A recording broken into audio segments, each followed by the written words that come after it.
Hey guys, what's going on? This is Darth Armor bringing you to episode 5. Footsies, the neutral game. What are footsies? This is kind of, footsies is a term that high-level players use to characterize their skill in or just a general reference to the neutral game. Examples would be like someone saying, my footsies are godlike, or somebody saying that Canary has the worst footsies, etc. The neutral game is basically a part of the fighting game when both players are still free to move around and make all the decisions that they want and all the decisions in their disposal. Those decisions include, but are not limited to, backdashing, forward dashing, jumping in, pressing their normals, performing a string that leaves them plus, a string that has great reach, or just sitting there and doing nothing but blocking, of course. Now, that's just a general description of footsies. Now let's talk about Injustice 2 specifics when it comes to footsies, because it's played a little bit differently. Once contact can be made, the neutral is over and it comes down to the decision making and not movement or spacing. Again, doing nothing and just blocking is a decision, jumping in is a decision, and doing something like a meter burn back three is also a decision. Now, that's not footsies or the neutral, so let's get back into footsies. Spacing and movement and anticipation are the keys to properly playing the neutral game. Knowing what your opponent wants to do and countering that is what's going to put you in an advantageous position that, you know, and this is a mindset that both the players are looking to obtain, is how do I counter what he's trying to do in order for me to get the hit? How do I counter what he's trying to do in order for me to be at +7? You know, things like that usually go through your mind. Each one of the decisions will put you at risk, so you need to consider them carefully. Footsies and Injustice or even Street Fighter isn't solely a ground battle, but it all depends on what character you have and what assortments of tools they have. This is basically a glorified rock, paper, scissors battle scenario that lets you react to what options you want to throw out. Now, we're going to go over some simple examples as we jump into Aquaman going up against Batman. Now, keep in mind that the scenario is going to be the exact same thing. It's going to play over and over again right at the start. Aquaman is in back 1-2 range, and then we'll go step by step how that game evolves.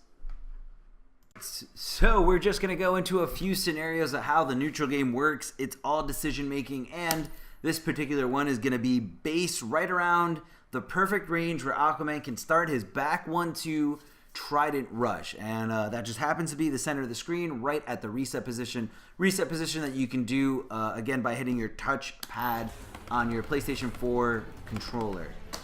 So I'm going to be controlling Aquaman, and right out the gate, I messed that one up a little bit. Right out the gate, we're going to go back 1-2 into Meter Burn Trident Rush. Now, Batman in this situation, he doesn't want to be here. He doesn't want to block. He doesn't want to take all this chip damage because he's got down to nothing, or because he doesn't want to give Aquaman the satisfaction. So he could do something like walk out of range and jump in and punish. Again, the Aquaman, that didn't punish. The Aquaman player is looking for that range, and it's up to you to not go in there. To walk out, make him whiff it, and punishing him for it. You can do something. And you don't have to stay to the ground, because we all know what happens when you take to the sky against Aquaman. Aquaman is going to sit back and down 2. Same exact timing. Walk back, try to whiff punish it. Aquaman's going to down 2 me out of the sky and hurt me. Hurt me, build some meter, or use some meter to hurt me even more. So let's not go that route. Let's go the little bit safer route. But it is an option. It's always an option to kind of jump in when you anticipate your opponent to whiff. So back to the scenario. So Batman's walking back. He's walking out of our range. So as the Aquaman player, how do you stop that? Well, out the gate, you can do something like that, where Batman is trying to walk back, but look at that. He's getting tripped up by his feet. So you shut down walking backwards. However, this does come at a slight risk because Aquaman is punishable. Right there, as you can see on the right side, top right, you can see it said punish, which means it punished. Aquaman couldn't do anything about it after he committed to the move. So again, oops, a little too late. Not the easiest thing to punish. There we go. Very, very tight. Something like that. So you can't just hang back, or you can do something a little more aggressive, like jumping back. Or if you alter, let's buffer in a little bit of time. Let's say Aquaman, oops. Let's say Aquaman walks back, walks forward.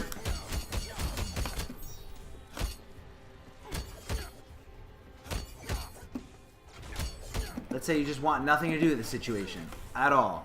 As soon as he goes in that range where he walks forward, backdash. Backdash just to get out. Okay, you get out of the situation without putting yourself at too much risk of either, and we'll try it again with the same timing with our second option as Aquaman, which was to do the forward 2 to trip him up. Let's say walk back, walk forward. See, I'm trying to walk back. As soon as he walks forward, I'm trying to walk back to make it whiff. Couldn't do it. As soon as he walks forward. Couldn't do it. Oh, too early. Alright, so you can do something like backdash instead. Again, in that range where he walks right in there. Backdash to get completely out of the situation. Don't want anything to do with it. You want some space. You want to build some battering. So then Aquaman's going to do something like, whoops. And what that is again, from the deep, meter burning it, doing some damage. And here we are, I'm anticipating that he's going to walk back, walk forward, and go for a back 1-2 or a forward 2, so I'm trying to avoid the situation altogether. So I can do something like this, and Aquaman can punish me for it. So what do I do when I think Aquaman's whiffing out a backdash from me? Well, I can just sit there and do nothing. I could sit there and punish. As you can see right there on the top right, I did punish. You know, do something like that, and oh wow, Aquaman's at my mercy. So that's kind of like the footsie game. Again, it's all understanding your options, and it's pretty much a glorified rock, paper, scissors battle. However, you do need to be on point and understand that you need to realize where your opponent's options are when they like to press buttons, and in this case, it's Aquaman right when he gets there. So it's all about feeling out your opponent, making him want to press a button right there, and whiff punishing him. A big thing that I see a lot of people miss on when they're, you know, let's say you're fighting an Aquaman player. I see a lot of people miss on the opportunity to whiff punish. You can do something about it. You can interrupt. It's all about going to the training room and understanding where you can make your opponent's buttons whiff. And again, do not take out jumping as an option. I know it's very frustrating when it doesn't work, but you can do something like walk back and jump forward. You know, all about altering your spacing, and jumping is a decision when it comes to playing footsies. Footsies is not just played on the ground. And for the rest of this video, I'm going to be going into something where I show you high-level play with 3 different characters. It's going to be Batman. Black Canary, which I've been requested multiple times because people feel like she doesn't have good footsies or a good neutral game, but she has an okay one, but that's not really where she excels. So I'm going to be going over Batman, who has a great trait. His mechanical bats just send out and allow him to access so much damage. Aquaman, who's got all around great normals, as we just kind of displayed there, always the one dictating the pace of footsies. And Black Canary, who's got T-Rex limb syndrome, but she does have that crazy canary cry. And I'm going to be going and explaining why SonicFox, Forever King, and Dragging are making these certain decisions when they're in tough spots. Alright, so we're going to go into some real-life scenarios. Dragon versus HoneyBee, the best of the best here at the IPS Finals. And as you can see right here as I slow it down for everyone, a Dragon out the gate looks for a forward 2. Now, we went over why he would look for a forward 2. It's to kind of stop his opponents from trying to make back 1-2 whiff, or stop opponents from trying to move back.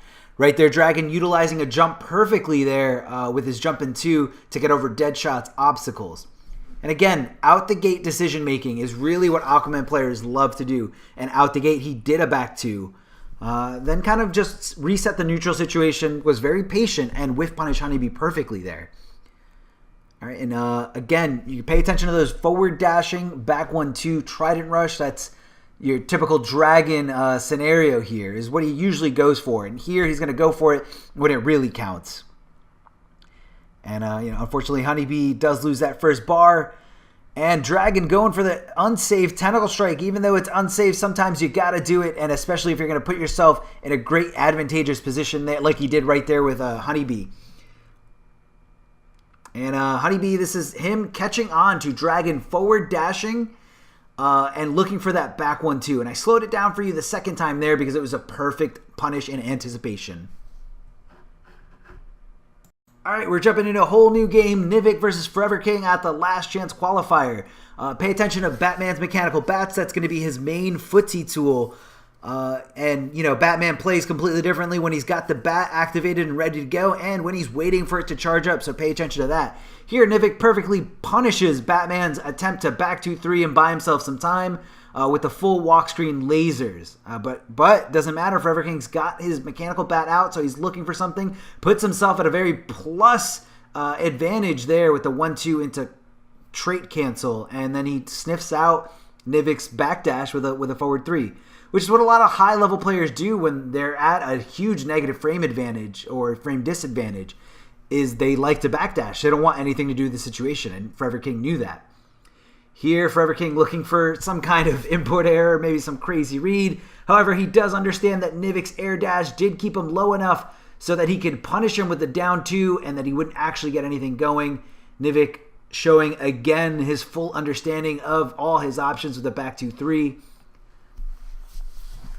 And, Forever King just buying time, waiting for that trait to come back, waiting for the mechanical bat. And he's gonna continue to threaten Nivak with it as he puts him in a very tough situation, very bad spot to try to block something. Forever King kind of just knew that Nivak was in a very defensive state, and he knew that he wasn't ready to challenge or jump in when a mechanical bat was just in his face. Again, Forever King recognizing that Nivak did forward dash, punished him with the mechanical bat.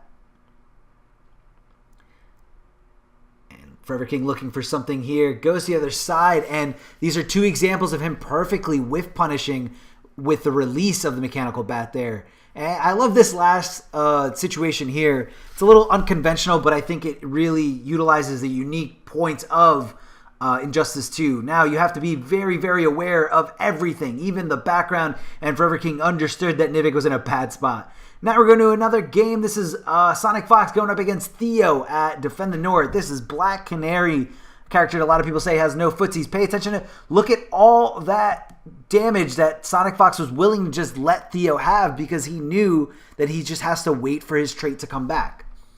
Tries to use his first, again, just being very, very patient and even letting Theo get damage before he actually opens him up. And here's the first situation. He uses the background bounce to get a combo going, and then later you're going to see SonicFox kind of forcing Theo to whiff punish something here. He whiffs right in front of his face. Theo thinks it's forward 2-3 range, and SonicFox says no, it's not.